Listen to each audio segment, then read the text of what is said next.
Bon matin, chère Église, ça va bien? Je me voyais mal arriver fort dans un temps de louange. C'est la raison pour laquelle qu'on se rassemble ici. Hein? La seule raison pourquoi on se rassemble ici, c'est pas pour venir m'entendre parler parce que ça peut être plate des fois. C'est pas pour... c'est moi alors que je voulais rien savoir de lui. Alors que je errais dans ma rébellion profonde, ce Seigneur Jésus-Christ est venu me sauver, me ramener de la mort à la vie, et c'est lui qu'on adore aujourd'hui. Amen. Faut que je me calme. Mon nom, c'est Alexandre. Je suis heureux d'être avec vous ce matin. Je suis originaire de Sherbrooke, de Acts 21 à Sherbrooke. C'est ma famille ici que je porte dans mon cœur, cette belle église. En ce moment, je demeure à Montréal. Récemment, on a rejoint une implantation dans Montréal-Nord, l'église Le Portail à Montréal-Nord. Je suis intervenant dans le quartier Saint-Michel et le highlight de ma vie, c'est que je suis marié à une merveilleuse femme qui s'appelle Claire. Et depuis 1 mois, on est parents du petit Hubert. On a assis notre petit bébé. Et wow! Ça change mon regard envers ma femme. Vraiment, un regard d'admiration. Bravo les mamans, honnêtement. Bravo. Bravo. Et je suis devenu père depuis 1 mois. Je suis extrêmement content. Puis je trouve qu'il y a plusieurs choses qui viennent avec le fait d'être père. Puis il y a une de ces choses-là qui vient avec le statut de père, c'est d'avoir ta carte Costco. Hein? Club Price, là. Pour les intimes, pour les vrais. Puis justement, j'ai récemment eu ma carte Costco et avant d'avoir le bébé, on est allé faire des emplettes, comme qu'ils disent. Et il y a un élément qui me fascine encore à ce jour chez Costco. C'est le fait qu'ils placent toujours une espèce de douanier à la sortie du magasin pour vérifier ta facture.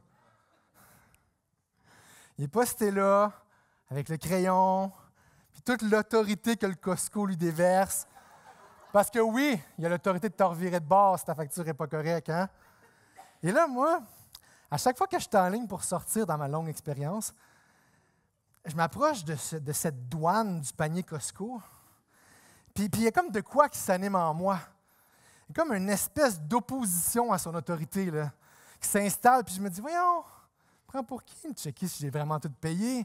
Par quelle autorité ralentit ma sortie du Costco? Je suis un homme occupé, j'ai des choses à faire. Vous voulez savoir la meilleure?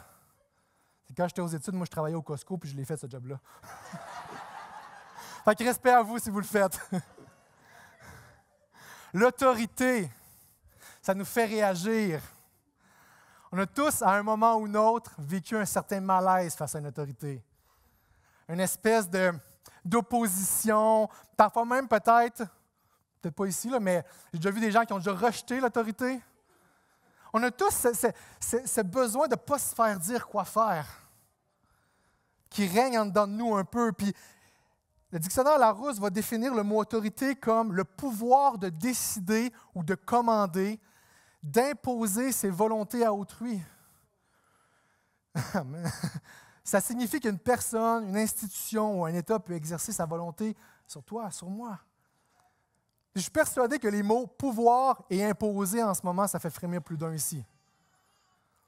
On est dans un Québec qui a une histoire où, à un certain moment, très soumis à l'autorité, dont l'autorité religieuse qui venait dans les familles et qui s'imposait, où est-ce qu'on se retrouve à une espèce de retour de balancier, où est-ce qu'on n'en veut plus d'autorité, où est-ce qu'on ne veut plus d'autorité, où est-ce qu'il n'y a plus personne qui a le droit de m'imposer quelque chose. Et tout ça, c'est soutenu par des philosophies populaires de relativisme moral, dans le sens qu'il n'y a plus de vérité absolue. Donc, dans un sens, il n'y a plus personne qui peut dire quoi faire, il n'y a plus personne qui peut dire comment penser. À part si toi, que tu juges que c'est bon pour toi. En fait, on est comme notre propre autorité, ma volonté, mon pouvoir. Mais dans les faits, c'est pas vrai, c'est une impression. Il y a combien de choses dans nos vies qui nous imposent leur volonté, leur pouvoir, qui nous imposent leur autorité? Nos envies, nos pulsions, nos émotions, nos spiritualités. la philosophie dominante dans ma faculté d'études, l'idéologie qui me dit comment penser, qui est poussée de l'avant dans une société, ma diète, le regard des gens. Puis je peux continuer. Moi, je vais arrêter là parce que ça va être déprimant. On est tous soumis à une quelconque autorité, d'une certaine manière, même si on ne le pense pas tout le temps.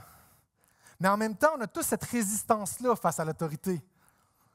Et moi, je bouge beaucoup quand je parle, c'est quelque chose que je travaille en passant. Soyez compatissants avec moi. Merci. Mais en même temps, c'est ça. On a cette résistance face à l'autorité. Et je ne dis pas qu'on est tous anarchiques, là, puis qu'on se promène, non! Puis qu'on rejette, non! Puis on soumet, puis on fait notre possible et tout.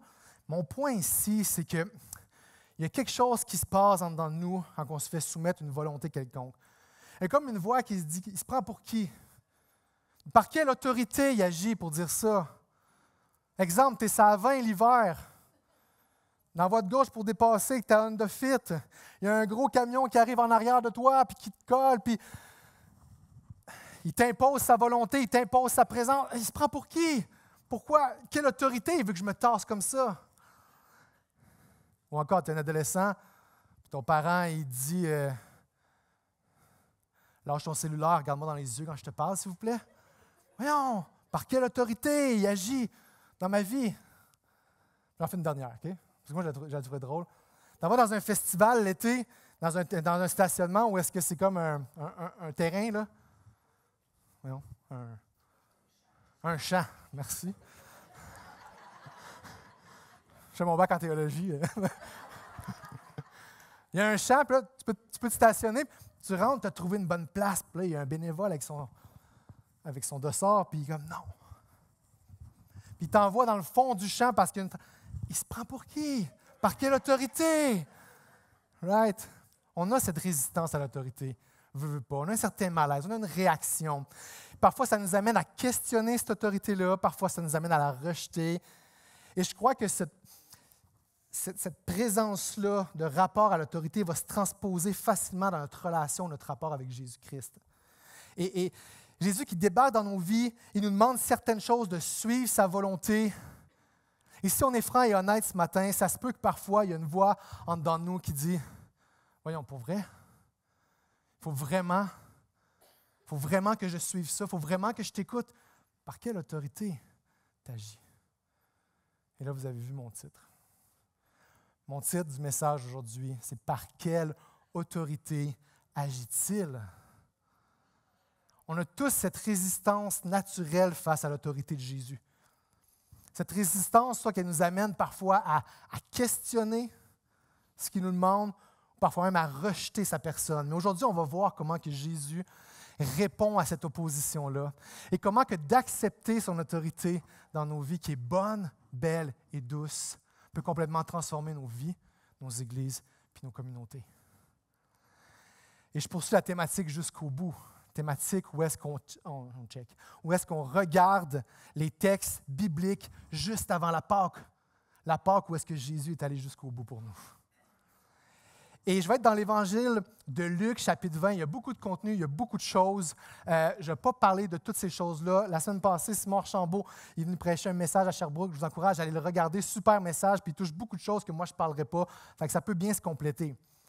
On est dans l'Évangile de Luc et juste avant, qu'est-ce qui se passe? Jésus est entré à dos d'âne comme un roi dans la ville de Jérusalem. Arrivé à Jérusalem, il va au temple.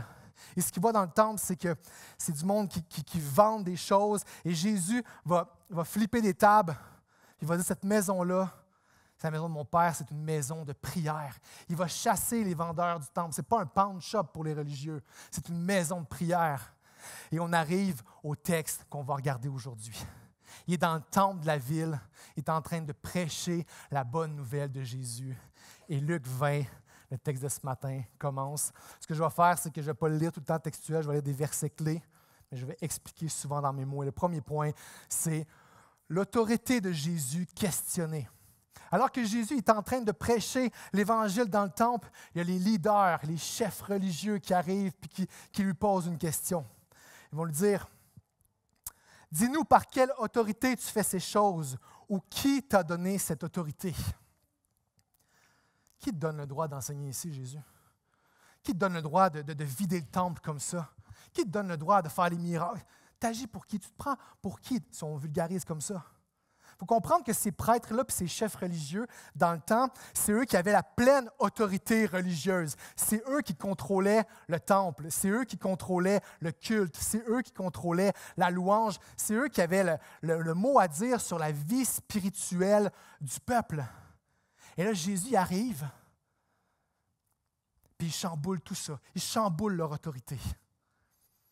Et Jésus va répondre à leurs questions par une autre question. Il va leur poser, il dit, moi je vous pose une question en retour. Les rabbins faisaient souvent ça dans ce temps, des joutes de questions.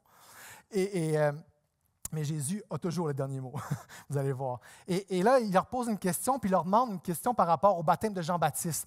Il venait-il de Dieu ou des hommes? Et là, les chefs religieux, les théologiens de l'époque sont comme, OK, si on dit que Jean-Baptiste venait de Dieu, ça veut dire qu'on va être accusé d'avoir rejeté Dieu parce qu'on a rejeté Jean-Baptiste. Mais si en même temps on dit que Jean-Baptiste, son baptême venait des hommes, la foule va nous mettre dehors parce que la foule affirme que Jean-Baptiste venait de Dieu. Alors ils calculent tout, là, puis ils sont là, puis ils disent, on ne sait pas. Le point ici, qui va nous challenger dans quelques instants, c'est l'attitude d'hypocrisie des chefs religieux face à l'autorité de Jésus. En fait, là, ils savent de qui Jésus prétend agir et prétend être. Il y avait une réputation, Jésus, rendu là. On est à quelques jours de la crucifixion. C'est le dernier conflit qui va culminer vers la crucifixion ici qui prend place. Mais au lieu de ça, ils vont s'opposer puis ils vont rejeter son autorité. Ils vont préférer garder leur statut noble, leur réputation face à la foule qui écoute, plutôt que de s'humilier, que de soumettre et de changer. C'est le principe IKEA ici, le magasin IKEA. Tu sais que tu dois te soumettre à la lettre aux exigences du plan. Il y a le nombre de vis précisément, de mon expérience, là, vous pourrez me contredire si jamais. Mais le nombre de fois qu'on se dit « bof, je vais sauter une étape.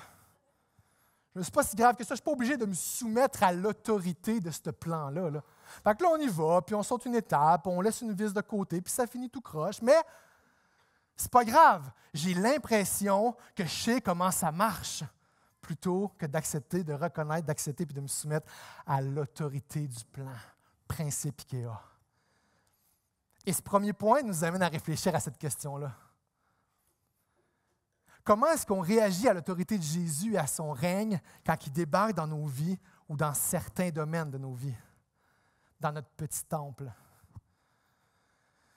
Matthew Henry, un théologien de l'époque, va dire « Tout comme les chefs religieux de l'époque ont remis en question l'autorité de Jésus, aujourd'hui, nous devons également examiner où nous plaçons son autorité dans notre vie.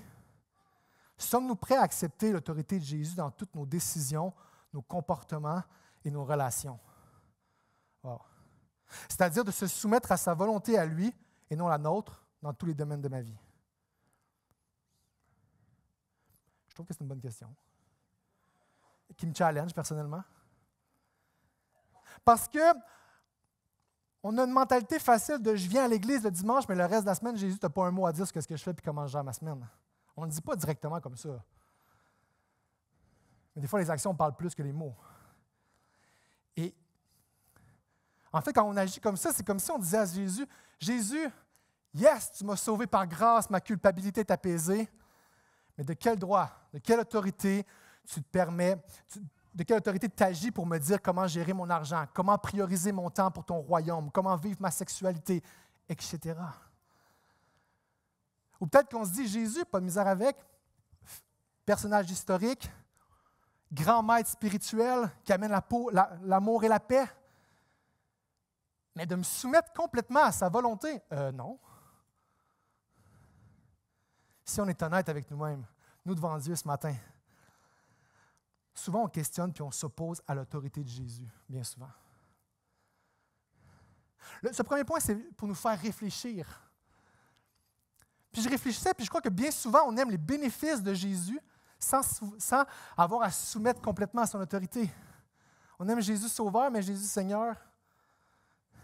On veut un beau meuble IKEA construit, mais le plan, Cette semaine, quelqu'un m'a dit, « J'ai prié au Dieu que je ne crois pas. » On veut les bénéfices d'un sauveur sans avoir à se soumettre à son règne, à son autorité. Les chefs religieux auraient probablement toléré Jésus s'il avait été simplement un rabbin de son côté, comme les autres, comme tu ne touches pas à notre système religieux mis en place. Mais l'opposition qui va commencer puis qui va culminer jusqu'à une crucifixion, c'est quand Jésus débarque et réclame l'autorité sur leur vie et leur système religieux. Comment est-ce qu'on réagit à l'autorité de Jésus? À quel point est-ce que je la questionne? À quel point est-ce que je m'y oppose? Et c'est une question qu'on va revenir, qu'on va se reposer à la fin du message. Puis c'est une question que je me suis posée, je me pose toujours toute la semaine durant la préparation. Les chefs religieux ont questionné l'autorité de Jésus, mais Jésus ne se contente pas de répondre avec une simple réponse. Qu'est-ce qu'il va faire? C'est le maître de l'enseignement, Jésus. Il va enseigner une parabole, qui est une illustration. Il va enseigner une parabole pour révéler la nature de son autorité, qui est mon deuxième point.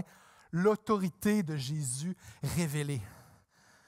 Dans les versets 9 à 19, Jésus va enseigner une parabole qui est une illustration. Il va enseigner ça aux chefs religieux puis à la foule. Imaginez Jésus qui est dans le temple, tout le monde sont là puis il commence à preacher. Je vais la dire dans mes mots, je ne vais pas la lire au complet, mais les textes vont apparaître à l'écran. Puis après ça, on va regarder qu'est-ce qu'elle signifie, cette parabole-là. Donc, dans cette parabole-là, Jésus commence puis dit « Il y a un maître qui a planté une vigne. » Et ce maître-là, le propriétaire, va quitter et il va louer cette vigne-là à des vignerons, des gens qui sont là pour prendre soin de la vigne. Et ces vignerons, qu'est-ce qu'ils devaient faire? C'est qu'ils devaient prendre soin puis récolter les bons fruits de cette vigne. Alors, le propriétaire, qu'est-ce qu'il fait? C'est qu'il va envoyer des serviteurs récolter auprès des vignerons les fruits.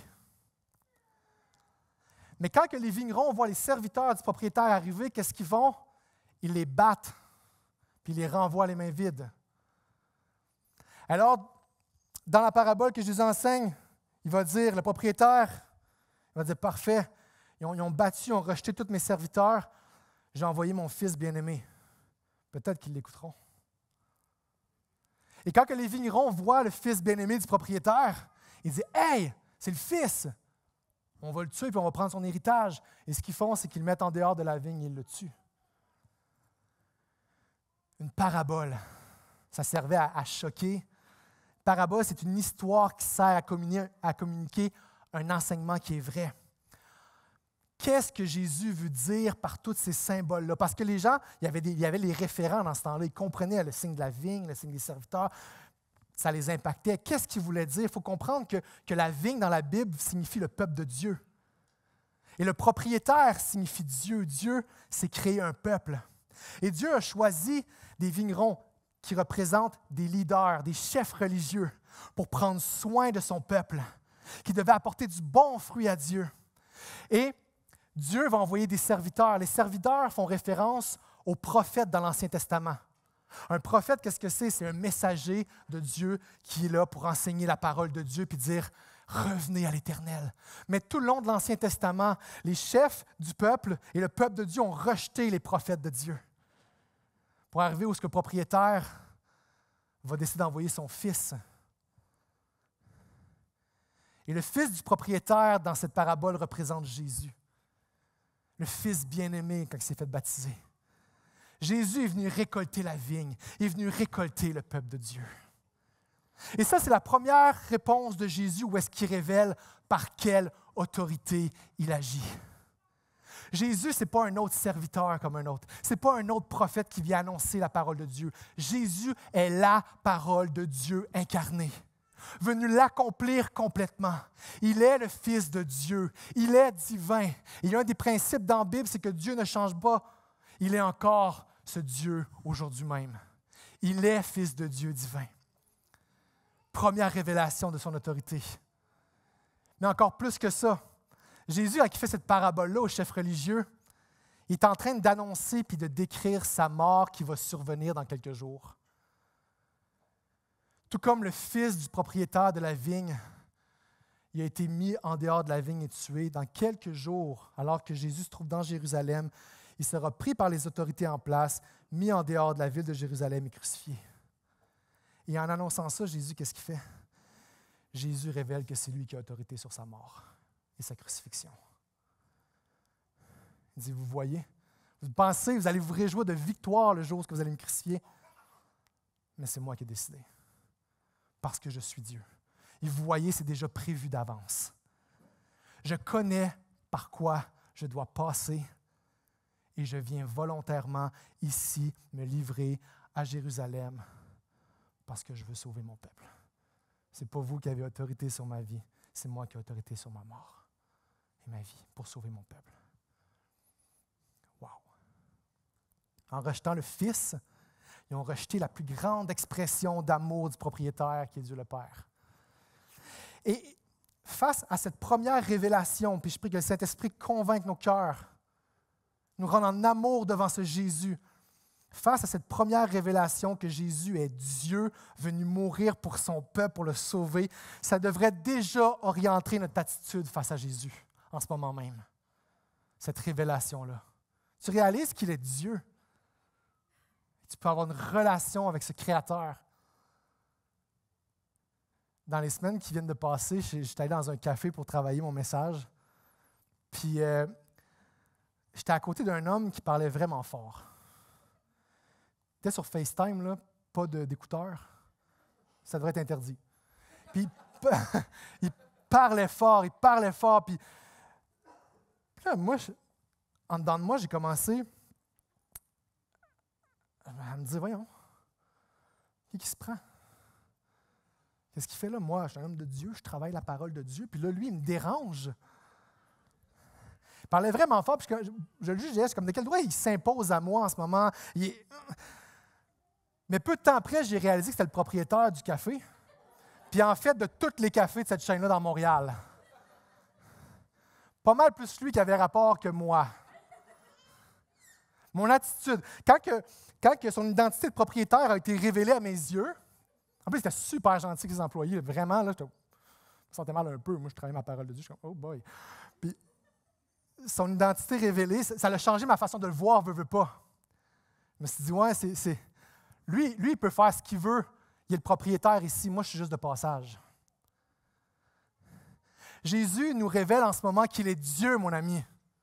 Tu l'entends si tu as grandi dans l'Église, mais je prie que ce matin qu'il y ait une révélation fraîche par rapport à l'identité divine de Jésus. Jésus nous révèle qu'il est Dieu. Donc, il est le propriétaire de ce monde dans lequel nous sommes. Et ça, c'est reposant. Il est plus haut que les gouvernements. Ça devrait nous faire réfléchir à notre attitude face à son autorité, alors que nous, on est de passage en ce moment. Peut-être qu'il a le droit de parler sur ma vie, finalement. Tout comme le propriétaire, il s'est révélé aussi très gentil. Jésus se révèle comme le propriétaire de ce monde, mais qui a envoyé son Fils pour venir te sauver. Peut-être qu'il a le droit de parler sur ma vie parce que peut-être que c'est la plus grande preuve d'amour que tu n'auras jamais rencontré, ce Jésus-Christ. Deuxième élément de ce point-là, en plus de saisir qu'il est le Fils de Dieu, les religieux comprenaient quelque chose d'encore plus profond dans la parabole. Et là, j'espère que tu as bu ton café, parce qu'on va y aller. On est prêt? En parlant de la vigne, Jésus, qu'est-ce qu'il fait? C'est qu'il cite un texte de l'Ancien Testament. Jésus fait souvent ça. Il cite Ésaïe 5. OK? Et les leaders religieux, quand ils entendaient la parabole, ils comprenaient qu'ils citaient Ésaïe 5 parce que c'était leur Bible. Ils étudiaient les textes, c'était les spécialistes de la loi. Puis dans Ésaïe 5, le prophète Ésaïe, qu'est-ce qu'il est en train de dire? Il annonce qu'il va y avoir un jugement envers le peuple de Dieu pour son péché d'avoir rejeté Dieu. Oui. Puis quand Jésus termine la parabole dans Luc 20 au verset 16, il va poser une question que je n'ai pas dit tantôt. Il va dire, comment que le maître de la vigne va traiter ces vignerons qui ont tué mon fils? Et la réponse, c'est 16, le début du verset 16, il viendra et fera mourir ses vignerons. Mais juste pour que ce soit encore plus clair, Jésus, et là, donc déjà à ce moment-là, les chefs religieux commencent à comprendre que la parabole que Jésus enseigne est question d'un jugement de Dieu face à ceux qui rejettent l'autorité de Dieu. Mais Jésus, juste pour être sûr que ce soit clair, pour eux, puis je pense pour nous aussi, il va l'expliquer. Il va l'expliquer au verset 18, un autre verset plus bas. Je vais le lire. Toute personne qui tombera sur cette pierre s'ébrisera et celui sur qui elle tombera sera écrasé. On est là, des pierres, ça écrase, des vignes. Au verset 18 ici, Jésus il cite un autre verset. Je t'avais dit de prendre ton café. Jésus il cite un autre verset dans Daniel 2, okay? Un livre de l'Ancien Testament. Parenthèse. La Bible s'interprète par la Bible, mon ami. Quand tu lis quelque chose de compliqué dans l'Ancien Testament, généralement, le Nouveau Testament va le mettre en lumière. Et c'est ce que Jésus fait ici. Il met en lumière, des fois, il y a des textes obscurs dans les prophètes de l'Ancien Testament qu'on est comme, qui se révèlent à la lumière du Nouveau Testament, qui s'accomplit en Jésus. Et c'est ce que Jésus fait. Il cite un texte que la pierre va tomber, va les briser, si quelqu'un tombe dessus, va s'écraser. Il est en train de citer Daniel 2. Dans Daniel 2, qu'est-ce qui se passe? C'est que Daniel, il y a une vision, puis il y a une grosse pierre qui vient, qui roule. Puis là, il y a un roi, Nebuchadnezzar, qui s'est construit une statue d'or. Et la pierre, elle vient écraser cette statue-là, comme moi, puis. Et cette statue-là représente les royaumes terrestres et les autorités terrestres. Cette pierre-là vient donc écraser cette statue et tout ce qui est les royaumes terrestres et les autorités terrestres. Et la pierre roule et englobe la terre de sa gloire. Jésus est en train de dire, cette personne que vous rejetez, le fils que vous rejetez, que vous tuez, cette pierre que vous jugez inutile dans votre construction, chers leaders religieux, sera cette pierre qui viendra vous juger. Et cette pierre-là, c'est moi. La pierre, dans les Écritures, dans le langage juif, c'était toujours un symbole du Messie, de Jésus. Jésus est en train d'affirmer qu'il va être le destructeur, lui qui va venir juger les royaumes terrestres pour fonder son royaume de Dieu sur terre. Donc, par cette parabole, Jésus est en train d'avertir les dirigeants religieux et ceux qui le suivent qu'il va y avoir un jugement pour ceux qui rejettent Jésus, le Christ, le Messie, son autorité divine et qui choisissent de se soumettre à toute autre autorité. L'autorité divine de Jésus est révélée. Il est le Fils de Dieu, pleinement propriétaire de ce monde. Il a donc ce pouvoir qui vient avec ça de juger également le monde. J'ai un ami qu'on servait ensemble à l'église à Montréal, puis il est policier. Puis quand on était aux ados ensemble, puis quand il vient aux ados, il est habillé, évidemment pas en policier. Fait que ça paraît pas qu'il est policier, fait qu'il passe dans la masse, il n'y a pas de regard qui tombe sur lui, tout ça. Ben, il est un peu musclé, mais bon. Puis un jour, il m'a invité à patrouiller avec lui, à faire un cobra, à patrouiller avec lui, puis j'étais allé une soirée dans la Côte-des-Neiges. Là, il y avait son habit de police, la voiture de police et tout. Moi, j'avais un dossard SPVM. Puis, on rentrait dans un restaurant où l'attitude des gens changeait par rapport à lui. Il y avait un respect qui s'installait parce qu'il portait l'autorité. Les gens savaient qu'il avait le pouvoir de donner une sanction, évidemment. Donc, il y avait cette espèce de respect. Les voitures ralentissaient. Ça me fascinait de le vivre de l'intérieur. Puis moi, je me pensais bon parce que je l'avais vécu et j'avais un dossard. Tu sais, puis je bénéficiais. Bref, autre histoire. Je travaille peut-être là-dessus aussi, là, mais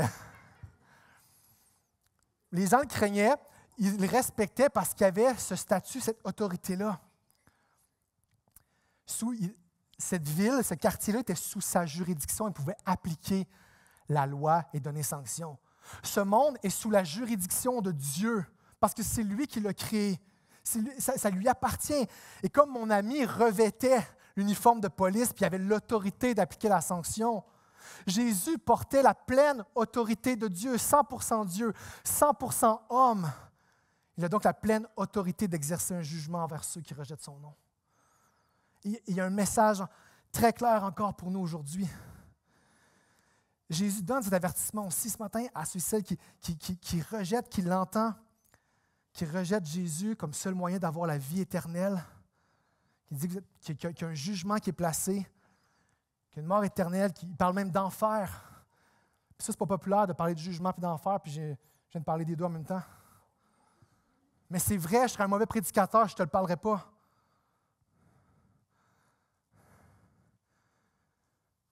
Alors que Jésus est venu une première fois pour sauver, il reviendra une deuxième fois pour juger. Mais en attendant, mon ami, il est patient. En attendant, il est patient. Il retarde sa venue pour que tu viennes à lui en cessant de rejeter sa personne. Mon ami, as-tu fait la paix avec Jésus?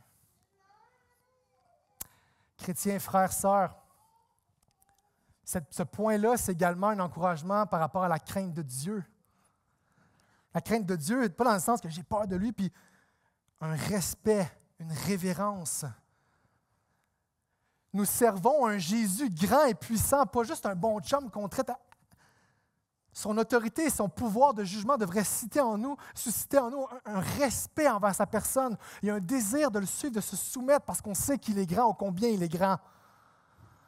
Et des fois, parfois, on peut oublier cet aspect-là de sa grandeur, de sa toute-puissance. Donc, comme j'ai mentionné, il va venir une deuxième fois pour juger ce monde, mais il est venu aussi, surtout une première fois, pour sauver ce monde. Cette même pierre qui peut écraser peut également ce matin devenir un refuge dans lequel tu peux t'abriter. Et c'est ce qu'on va voir avec le troisième point, l'avant-dernier, l'autorité divine de Jésus prouvée. Jésus prouve son autorité divine. La meilleure manière de prouver que tu es plus grand dans un domaine, que tu as autorité dans un domaine, c'est quand tu accomplis quelque chose que personne n'a pu faire. J'aime la course à pied, vraiment. Puis ce temps-ci, je m'intéresse beaucoup aux ultra-courses, comme du 80 km, 100 km, 150, pas que j'en fais pas, mais, mais je m'intéresse. J'aime ça courir. Je suis amateur, mais je m'intéresse puis j'écoute des podcasts par rapport à ces courses ultra-là. Puis, moi, quand je suis amateur, je sais un peu mon temps et mes distances, puis tout ça. Puis, j'écoute les gars qui ont gagné des courses de 150 km en montagne. Ils n'ont pas juste accompli, ils l'ont gagné, là. Vraiment, vraiment rapidement. Puis ils sont là, ils sont des champions. Ils ont littéralement accompli des exploits que personne ne peut faire, là. C'est les GOAT. C'est l'autorité dans le domaine de la sommité. Et c'est ce que Jésus, à plus grande échelle bien sûr, a fait pour prouver son autorité, que son autorité venait de Dieu. Il a accompli qu'est-ce qu'aucun humain n'a jamais fait depuis le début de la Bible et ne fera jamais jusqu'à la fin des temps. Je t'explique. Tu es avec moi? Jardin d'Éden, Adam et Ève, pleinement soumis à l'autorité divine de Dieu. Mais à un moment, tentation, rejette l'autorité divine de Dieu. Je suis mon autorité. I'm the boss, puis on sait ce que ça a fait. Le péché est entré dans le monde. C'est-à-dire que chaque humain qui naît dans son ADN, il y a ce péché, cette nature pécheresse. Et notre nature pécheresse va toujours nous amener à vouloir rejeter Dieu, rejeter son autorité pour se mettre sous d'autres autorités qui ont l'air plus douces sur le coup. Et ça continue, mais Dieu persévère parce que Dieu est bon. Le peuple d'Israël, Dieu va se faire un peuple avec Abraham. Le peuple va être esclave en Égypte. Dieu va les sauver d'Égypte par grâce avec Moïse. Il va dire, tu es mon fils. Et ensuite, il va faire une alliance avec son peuple. Une alliance, c'est une entente, puis il va mettre des commandements. Je t'ai sauvé par grâce, tu es mon peuple. Maintenant, voici comment vivre sous mon règne pour faire briller mon nom dans les nations. C'était la mission du peuple. Et incapable de se soumettre par la nature pécheresse, le peuple d'Israël va constamment rejeter l'autorité divine de Dieu pour se mettre sous toute autre autorité. Et l'histoire continue par conséquence. Mais depuis le début, tout ça servait à pointer et à nous faire réaliser qu'on avait besoin de quelqu'un de plus grand qui allait réussir à accomplir cette obéissance parfaite. Et ce nom, c'est Jésus-Christ. Jésus-Christ. Jésus, en venant sur terre, c'est le seul qui a été en mesure d'obéir parfaitement à Dieu. Il n'a jamais rejeté Dieu. Il n'a jamais rejeté son autorité divine. Il a accompli parfaitement ce que le peuple d'Israël était supposé faire. Il le fait. Dans le désert, il a été tenté, mais il est resté fidèle. Eux, ils ont tourné pendant 40 ans. Et alors que Jésus se rend à la croix, il se trouve dans un jardin qui s'appelle Gethsémane. juste avant son arrestation. Et ce jardin-là fait écho au jardin d'Éden, parce que Jésus est sur le bord de faire une nouvelle création. Autre sujet. Il est tenté, il a peur, il est dans l'angoisse. Il est tenté de vouloir abandonner, de délaisser Dieu. Mais il va prier une prière qui dit, non pas ma volonté, mais ta volonté, mon Dieu. Jésus-Christ accomplit ce que Adam a échoué. Jésus, malgré cette tentation, est resté fidèle et parfaitement en parfaite soumission à Dieu le Père, mais totalement volontaire pour se rendre à la croix pour réaliser le plan de sauvetage de l'humanité. Que tu bénéficies si tu places ta foi en Dieu, en Jésus aujourd'hui. Depuis le début, c'était le plan. Jésus, ce n'est pas le plan B, Jésus, c'est l'accomplissement. Il a prouvé. Et sur cette croix-là, Jésus prouve son autorité divine à travers le rejet. Alors que toi et moi, on devait être placés sur cette croix-là. La croix, c'est où ce qui n'est pas juste une torture romaine, c'est où ce que le jugement de Dieu, la pierre du jugement s'est écrasée. Pour toutes les fois qu'on rejette Dieu et son autorité, qu'on désobéit. Et on était placés sous ce jugement-là. On était placés sous ce jugement-là pour tous ces rejets. Mais Jésus est allé sur cette croix à ta place et à ma place. Jésus a été rejeté sur la croix. Le Père s'est détourné de lui, a été rejeté du Père à un moment parce que Jésus portait tous nos rejets et le Père a dû se détourner de lui pour que le jugement tombe. Il a été rejeté par Dieu sur la croix pour que nous qui plaçons notre foi en lui soyons acceptés par Dieu pour la vie éternelle. Jésus a été jugé pour nous. Il a été rejeté afin qu'on puisse être appelé enfant de Dieu. Il a été écrasé par la pierre du jugement à la croix pour celui et celle qui place sa foi en lui et qui entre en lui aujourd'hui par la foi. En Christ, en Jésus, on peut être pardonné. On peut être reçu comme un enfant de Dieu par la foi. On n'a plus à craindre la mort, on n'a plus à craindre ce jugement qui s'en vient. Et Jésus va prouver son autorité alors qu'il va ressusciter, revenir à la vie. Il va déclarer que la mort n'a pas de pouvoir sur moi. J'ai même autorité sur la mort, sur Satan, sur les péchés. Cette même pierre qui peut écraser en jugement peut devenir ton abri, peut devenir le rocher sur lequel tu bâtis ta vie. C'est un peu quand tu fais une randonnée, où est-ce que dans une montagne où il y a plein de roches, puis une image très simple, mais moi, elle me frappe, puis il se met à avoir une tempête et tout, puis il y a une crevasse, puis tu vas t'abriter. Ce rocher pourrait être écrasé, mais devient un abri à ce moment-là, et c'est ce que Jésus fait. Tu peux ce matin être abrité en Jésus alors que tu places ta foi en lui. Ton âme peut être sauvée pour la vie éternelle. Jésus, c'est le seul qui détient l'autorité de pardonner complètement toutes tes fautes. Il n'y a aucun autre Dieu, aucun autre principe qui peut dealer la culpabilité, que tu as de la misère à dealer, puis peut-être que tu cherches. Même ce qui est inimaginable, que tu deals mal en ce moment, Jésus est le seul à avoir l'autorité de pouvoir pardonner complètement. Accepter Jésus comme son sauveur, c'est de placer sa foi en lui. C'est de dire, OK, je délaisse toute autre autorité dans ma vie et je me soumets à la tienne, repentance. Alors que toutes les religions et les spiritualités vont te dire, médite plus. Essaie de trouver le parfait équilibre entre toi et l'univers pour atteindre Dieu. Fais plus de discipline religieuse pour atteindre Dieu. Jésus, ce matin, te dit, je suis descendu du ciel pour venir te pardonner, pour venir te réconcilier avec Dieu alors que tu places ta foi en moi ce matin. Question, est-ce que tu es uni à Jésus pour ton salut ce matin? Est-ce que tu as placé ta foi en Jésus? Pas parce que tu viens à l'Église, pas parce que ta piété, ta spiritualité. Est-ce que tu as déposé ta foi sur l'œuvre de Jésus qui est accomplie à la croix? Et pour toi, chrétien, qui confesse que Jésus est son Sauveur et Seigneur, cette autorité divine de Jésus qui est prouvée à la croix, ça devrait être un carburant pour notre marche avec Dieu. Ça devrait nous encourager, nous motiver.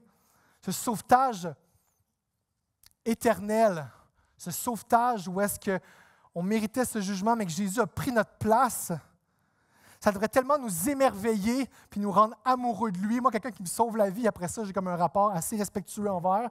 Mettons que j'ai envie de le suivre.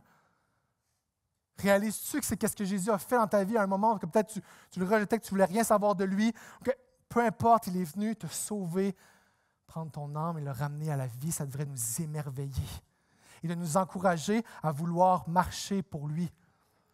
Mais la réalité, c'est que je sais que c'est tough. Je sais que c'est tough parce qu'on est dans un monde où on est tenté de toutes sortes de choses, de toutes sortes d'autorités qui disent « Viens, viens-t'en. Viens t'amuser avec moi, viens-t'en. » Puis on essaie de rester fidèle du mieux qu'on peut, puis des fois on s'en met tellement sur les épaules. Mais frère, sœur, Jésus, rappelle-toi que ton sauveur Jésus a été parfaitement obéissant. Il est le peuple de Dieu, il est la vigne. Et alors que tu es uni à Jésus par la foi, tu es comme un sarment, Jean 15, attaché à la vigne. Ce n'est pas à propos de tes forces à toi, ta marche chrétienne. On a une responsabilité à répondre, puis on va le voir. Mais la puissance vient de son Esprit Saint qui coule en toi. Alors qu'il est la vigne, tu es attaché à lui, son Esprit Saint coule en toi comme la sève dans un arbre. Et c'est cet Esprit Saint-là qui te donne le désir, la capacité de commencer à vouloir, dans cette nouvelle alliance, lui obéir et commencer à laisser son autorité prendre place dans les domaines de la vie qui te pointent en ce moment. Que ce soit argent, que ce soit gestion du ministère, que ce soit ta famille, que ce soit ta carrière, que ce soit... Peut-être que tu te dis, ouais, mais ça fait longtemps que j'entends des prédications sur ça, là. De me consacrer, de me sanctifier, puis tout ça, puis je suis encore au même niveau.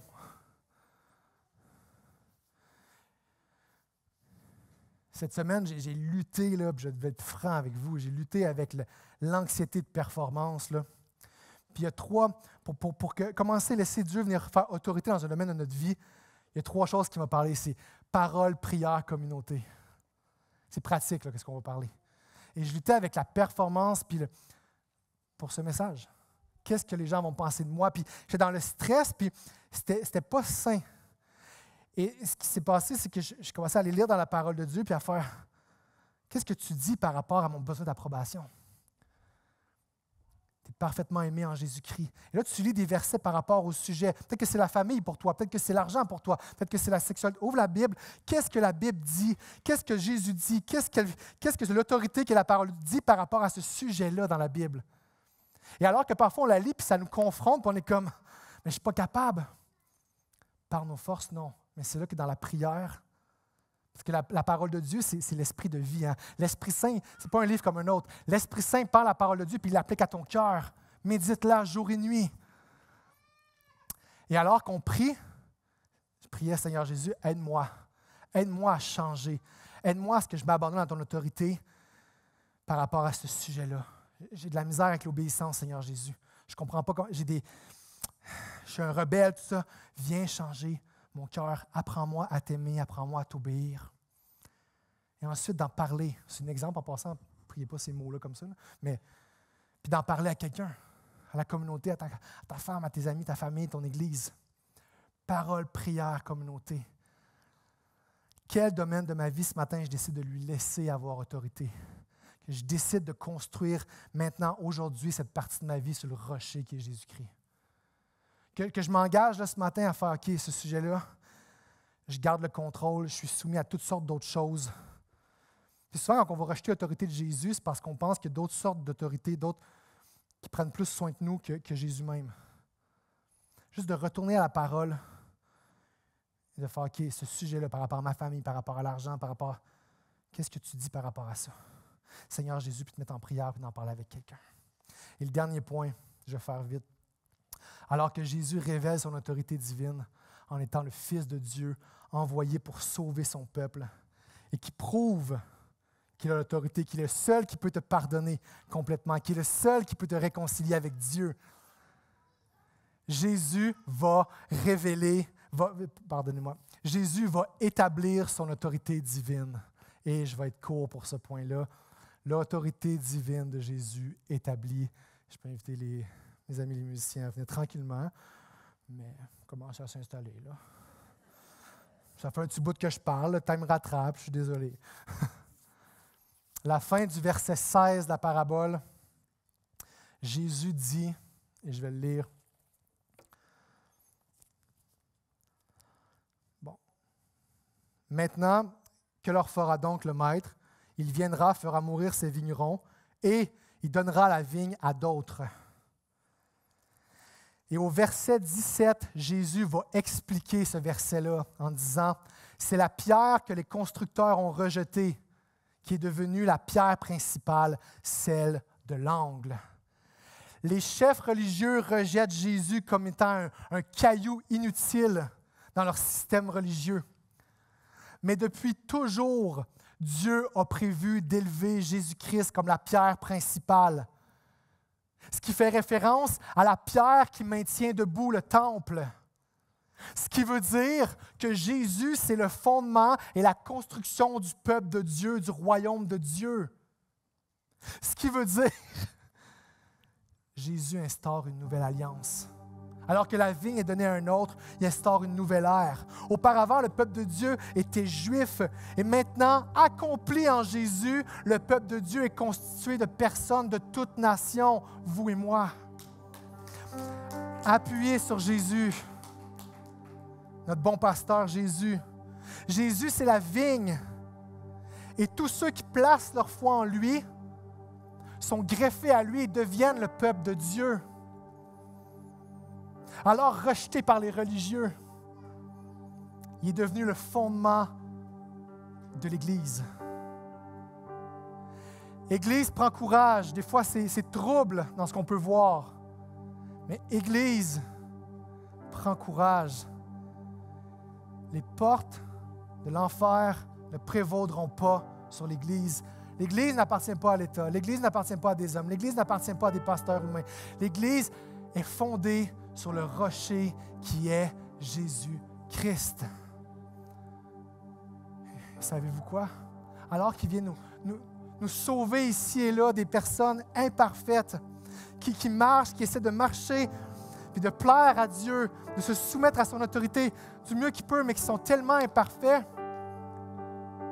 Jésus nous a complètement lavés, restaurés, justifiés, by the way, puis quand Dieu nous regarde, il nous voit à travers Jésus comme étant justifié avec les œuvres parfaites de Jésus.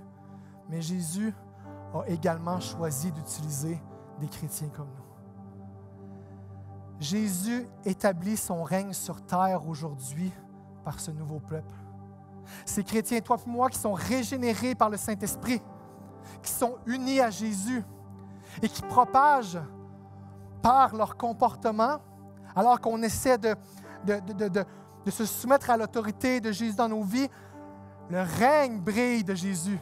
On fait briller son nom par notre comportement. On est différent. On brille la lumière de Dieu et on propage l'Évangile de Jésus. On propage la bonne nouvelle du règne du bon roi Jésus. Et qu'est-ce qui se passe en ce moment? C'est que l'Église, le Saint-Esprit par l'Église, alors que des chrétiens se soumettent à Jésus, ils désirent le suivre, l'Évangile est propagé et de peu à peu prend du terrain sur des territoires spirituellement ennemis dans la société. Et l'Église continuera de propager l'Évangile jusqu'à la fin des temps pour que des gens qui sont appelés se joignent au peuple de Dieu. Ce matin, si tu entends, réponds à cet appel. L'Église a un espoir. L'Église a un espoir alors qu'elle propage le règne de Jésus par le Saint-Esprit, parfois dans un monde hostile. Il y a des pays qui sont persécutés, il y a hostile au niveau idéologie. Elle a un espoir parce qu'elle sait que Jésus a déjà remporté la victoire, il règne. L'image classique, c'est comme le débarquement de Normandie. Dans la Deuxième Guerre mondiale, dans les années 40, c'est un événement marquant, une avancée sur le territoire ennemi, mais la guerre a eu lieu seulement 1 an et plus après. Jésus établit son autorité divine par l'Église qui partage son règne en prenant du terrain sur des autorités, des royaumes sur cette terre pour aller chercher des gens qui puissent rencontrer l'amour de Jésus, qui rencontrent ce bon papa. Mais alors que parfois l'Église peut être découragée, je parle à toi, chrétien, qui peut être découragé, qui peut être parfois intimidé, parfois apeuré de proclamer Jésus. Puis je le sais, je travaille. Je ne travaille pas à l'Église. Le chrétien sait que la victoire et la fin de la guerre vont arriver. Et qu'un jour, Jésus va régner parfaitement dans la vie éternelle. Ou est-ce que chacun de nous, on va être comme dans le jardin d'Éden, en parfaite soumission à son autorité, avec notre bon roi qui prend soin de nous, Jésus-Christ. C'est là qu'on regarde, Église, à cet espoir. Parce qu'un jour, la gloire de Jésus, son règne va envelopper la terre de sa lumière. Il est exalté en ce moment à la droite de Dieu. Il est sur le trône. Et alors que parfois dans la société, ça bouge, c'est insécurisant, Jésus a autorité. Il a établi son autorité sur l'univers en ce moment. Il a autorité sur les gouvernements. Il a autorité sur tout ce qui se passe en ce moment. On peut se reposer en lui parce qu'on sait qu'il dirige. Magog, Église, réalise l'importance de ton Église locale. C'est pas là pour venir juste « je me sers et tout ». Non. Il y a cette grâce-là de pouvoir faire partie du peuple de Dieu et du projet de Dieu d'établir le règne de Dieu dans ta ville, Magog. Comment est-ce que tu peux prendre soin de ton Église? Comment est-ce que tu peux commencer à t'investir? Puis parfois, c'est juste en étant fidèle dans le quotidien. Pour ma part, quand je change une couche. Mais le faire pour la gloire de mon Dieu. À être fidèle dans le quotidien. Qui fait régner et briller le nom de Jésus. Mais ça, c'est mon message. Je termine avec cette dernière illustration-là, puis après ça, on pourra se lever. Comme je dis, je suis un père depuis pas longtemps. Et ça fait réfléchir, ça fait beaucoup d'illustrations aussi. Notre rapport par rapport à Dieu le Père, hein? Puis peut-être pour certains, c'est basic en ce moment, mais moi, ça m'a frappé parce que mon fils, il bougeait, il pleurait et tout, puis j'ai juste mis ma main sur lui, puis il s'est calmé. Ma main qui était grande comme son corps, tu sais. Puis ma main, techniquement, elle peut l'écraser. Mais c'est mon fils que j'aime tellement. Mon autorité est remplie d'amour et elle prend soin de lui. Mon autorité est là pour prendre soin et pour le protéger et pour le rassurer. Mes amis, Dieu est bon. Dieu, c'est un bon papa. Il est bon envers ses enfants. Être sous son autorité plutôt que n'importe quelle autre autorité, c'est la meilleure chose qui peut arriver, enfant de Dieu. Alors, les domaines qu'on résiste, qu'on peut se soumettre parce qu'on sait que Dieu est bon, il l'a prouvé à la croix, c'est le seul qui peut pardonner tes péchés. C'est le seul. Il n'y a pas un Dieu, pas un système, pas une philosophie, pas rien, pas un humain qui va t'aimer autant que Jésus. Cette autorité-là, quand tu es son enfant, il est pour prendre soin. Notre autorité sert à élever nos enfants, qu'ils soient bien élevés, si on veut. L'autorité de Jésus dans nos vies sert à nous faire grandir pour ressembler de plus en plus à Jésus. Pas pour nous empêcher, pas pour nous priver, mais pour nous protéger et nous aimer. On peut se lever, chère Église, puis fermer les yeux.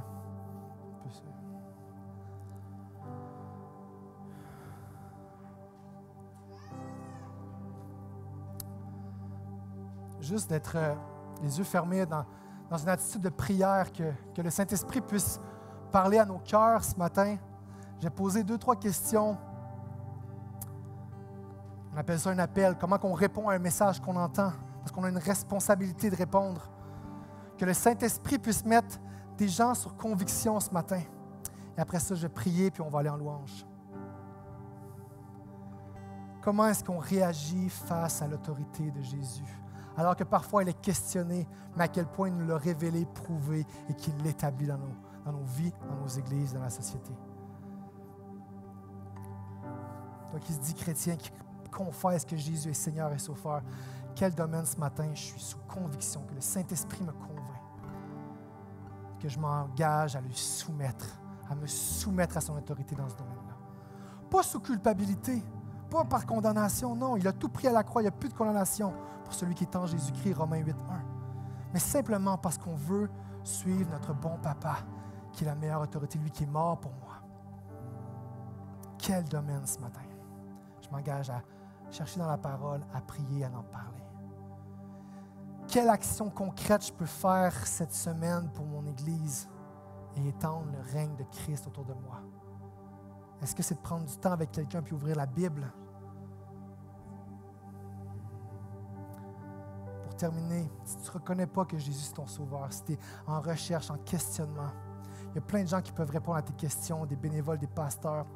Mais en ce moment, si ton cœur brûle, c'est que le Saint-Esprit t'appelle. Accepte Jésus comme ton sauveur. Il est patient et Dieu veut sauver. Tu n'es pas trop loin, trop endurci. Ton cœur de roche peut être attendri en construisant ta vie sur le rocher de ton salut qui est Jésus. Entends ce matin, accepte Jésus comme ton sauveur. Il peut te pardonner et t'abriter et te mettre en relation pour la vie éternelle avec ce Dieu. Simplement place ta foi sur lui. Seigneur Jésus, merci de m'avoir sauvé. Je n'ai rien fait pour mériter ton salut. Seigneur Jésus, c'est avec humilité que l'Église, on vient devant toi pour te dire merci Seigneur Jésus, d'être le rocher de notre salut, de notre espoir quand que tout tremble autour de nous, quand on se sent faible, quand on a tombé encore hier, quand on a envie d'abandonner ce matin, tu nous relèves et tu dis, je veux te restaurer. Reste près de moi. Seigneur Jésus, qu'on puisse rester près de toi. Apprends-nous à t'aimer. Apprends-nous, Seigneur Jésus, à se soumettre à ta volonté. Donne-nous un désir joyeux de se soumettre à toi, Père. Je te prie que des âmes puissent te rencontrer ce matin. Comme une sœur disait, je te prie que ça puisse faire écho, Seigneur Dieu, dans des cœurs ce matin.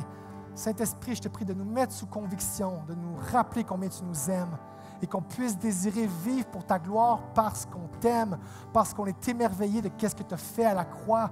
Seigneur Jésus, rends-nous amoureux de toi. Merci pour ton amour. Merci parce qu'on a accès au Père. Merci parce qu'on peut prier. Merci parce que tu es tout-puissant. Tu règnes sur tous les défis en ce moment. Relève ceux qui sont découragés, Papa. Relève ceux qui sont abattus, Papa. Prends ça, mets ta main attendrissante pour rappeler que ton autorité est belle, bonne et douce parce que tu l'es. En ton nom, Jésus, que je te prie, amen.